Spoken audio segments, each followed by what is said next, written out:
When Mahmoud Khalil was abducted, he was never actually charged with a crime. Since then, the Trump administration has been scrambling to find a law that would allow them to deport him without him ever having committed a crime. And the one they found is a draconian, anti-communist law from the Cold War. It's called the Immigration and Nationality Act of 1952, and it was a law the government used to deport anyone that basically criticized the government under the guise that they were communists.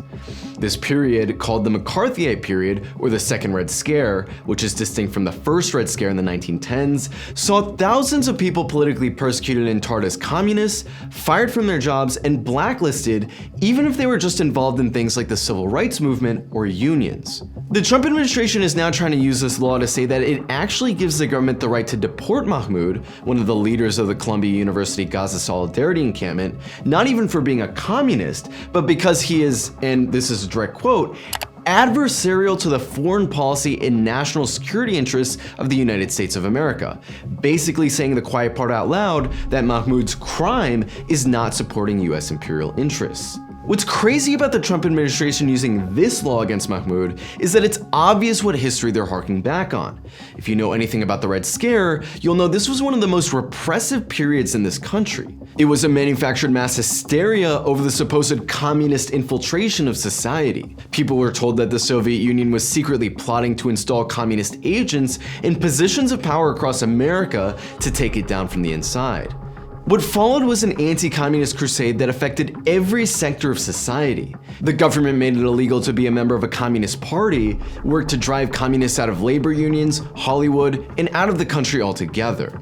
Even though they said they were only targeting communists, it became very clear very quickly that this actually meant targeting anyone who was involved in anything vaguely progressive, from those opposing the Jim Crow apartheid system in the South to radicals in labor unions or anti-war activists. So-called loyalty programs were enacted where government workers had to take an anti-communist oath or lose their job. The Taft-Hartley Act established a similar oath for union officials. Thousands of people were investigated by the House Un-American Activities Committee for suspected communist sympathies and were fired or resigned because of its investigations. One of the most notorious campaigns was the campaign against Hollywood, where hundreds of actors, writers, and directors were made to testify before the committee and disclose their political affiliations. Anyone who refused or was accused of being a communist was blacklisted, which basically ended their careers. You can see the similarities here.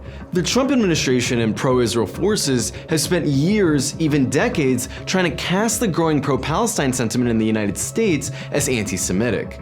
They accuse people who support a movement for peace and human rights of being terrorists without any evidence and try to criminalize perfectly legal political activity. Just like the accusations of communism during the Red Scare, these accusations are obviously intended to smear the reputation of the accused and have no basis in reality.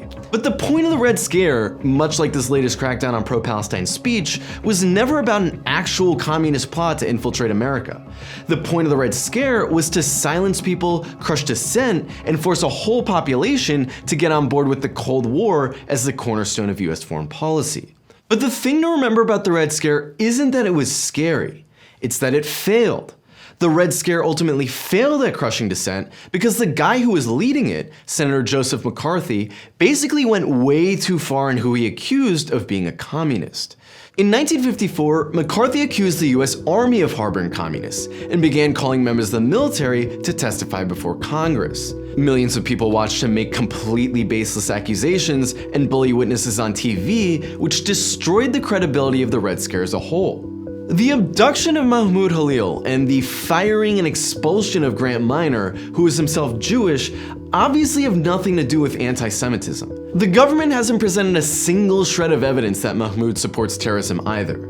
They thought that by attacking these two, they would scare the rest of the movement into silence, but instead, it completely backfired. The petition to free Mahmoud got over 3 million signatures in less than a week and triggered mass protests around the country. Ironically, by targeting Mahmoud and Grant, the pro-Israel side have basically exposed how hollow and fake their accusations against the Palestine movement really are.